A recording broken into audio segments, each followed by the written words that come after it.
I'm 35 and I'm at Lower Sharp and Barton Farm, and I've been coming here for quite a few years, and the reason I'm here is because I love working with animals and other people. All right! This film we're making about you. Yeah. What's the most important thing to you about this film? To actually get across that having a learning disability doesn't make me any different from anybody else. I remember these guys when they were really tiny. They're only about that big or so. Little tiny piglets. Come on in. Come on then, little boy. Hey, get out of it. Get. Go on.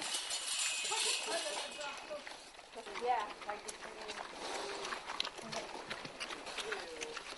Yes. So, tell us about your family. Well, my family live in London. Well, I originate from London. My mum lives in London. Unfortunately, my dad passed away a couple of years ago from cancer. But he was originally from Sussex, from Bognor Regis.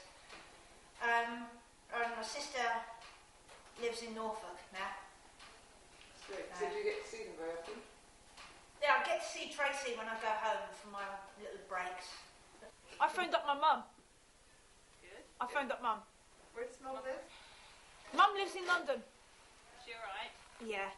Yeah, particularly, she was a little bit emotional because of Dad and everything, but she's always got me to keep her, cheerful.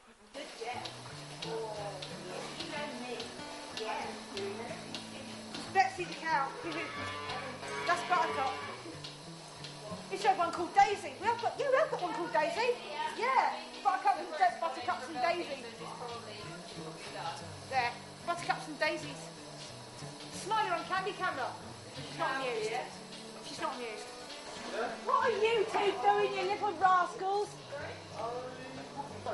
Are you eating his nose? What are you doing? Oh. One of them was born on my sister's birthday, so it's got the name of Bubbles. She had her first calf, and I was actually there to help her. Wow, so it's like the full cycle, isn't it? Yeah, so I've helped. Pretty dandy. Yeah. Everybody's got short hair. What's my spring thing? When you're actually feeding the calves, they're actually very, very strong, so you really have to hang on to the bucket or the bottle or anything, because I've had plenty of accidents with feeding them. Yeah. Bring the bottle inside. And they're and sometimes they knock the bucket as well, and you have to have really strong arms, like shock absorbers, because it's like, oh, I haven't got anything, Bubbles. This is where I love being the most. Feathers, wings, laying. You ain't seen me on a bad day. Oh, you have actually, yeah, you have. You have seen me on a bad day. You don't want to. It's not nice. Val's has seen me when I'm in a bit of a bad mood, but not always. Usually pretty cheerful, Karen. Yeah. Should we go and say hello to the chickens as well? Yeah, the little chickadees. So the chickens are kept.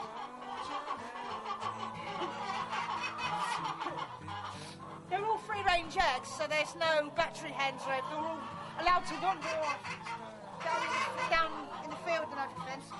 They're not very intelligent chickens, but, they give us eggs.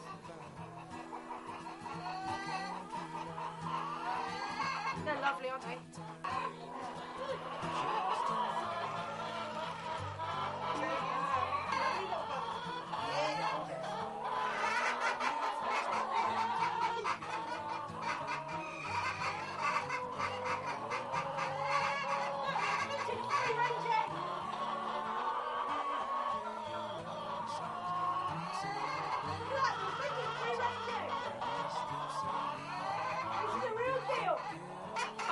Anyway, I've been on the farm since I was 18, when I was at college in Wales. So I've been working on the farm for quite a long time, particularly with the cows, because I love the cows. Good old cow. Oh, thank you. Everybody who works here has got some sort of learning disability, and they're no different from everybody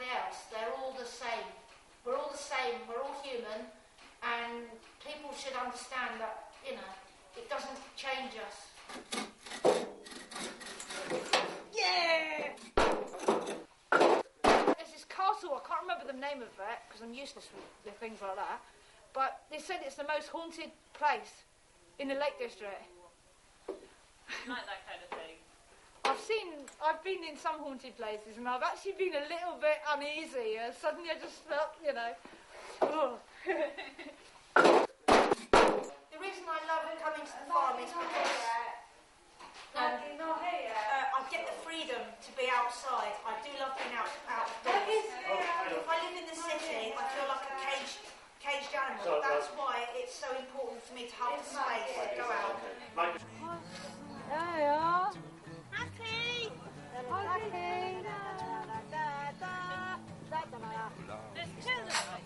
There's two. You got break. Another one coming. Whoa! You can chuck the hay in. Come on. Have they got breaks or are they going to come out of breaks? Hey! It's like something out of one of those westerns, isn't it? Like, hence the music. Where do you actually live now? I live in Douglas House in Plymouth, which is part of the Regard Partnership. Been there since 2003. But not Douglas House, I lived in Victoria beforehand. Do you like Plymouth? Yeah. Yeah, like Plymouth. What sort of things do you get to do in return? I go to another place on Mondays, Scope, and I do computerised music, which has always been a big thing for me, music, because that's part of my life as well, as much as working with animals. But most of the time, of course I go shopping, I cook my meals, I do my laundry, and I spend quite a lot of time watching DVDs and on my PlayStation. I've got a PlayStation 2. Tell us a bit more about your computerised music. I'm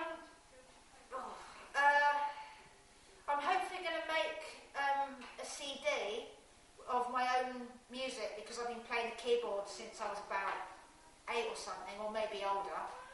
And because I've got a lot of cassettes, they're actually starting to break. So I need to put them on the computer.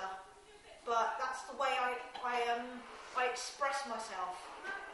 I express myself through my music. And most of the tunes that I make up are either from dreams I've had or experiences in the past and very spiritual things. So you've got a lot of interests. Yeah. A lot. Yeah. Yeah, a lot of interest. You're a very happy person.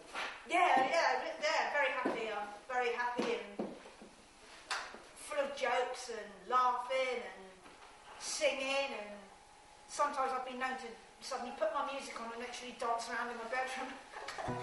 It's quite amusing. Like that. Bye, Captain. Taking the garbage. We're going to be famous, guys. Oh no.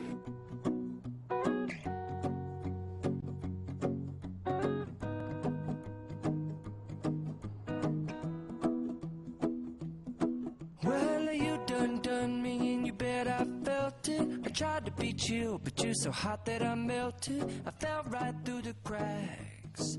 Now I'm trying to get back.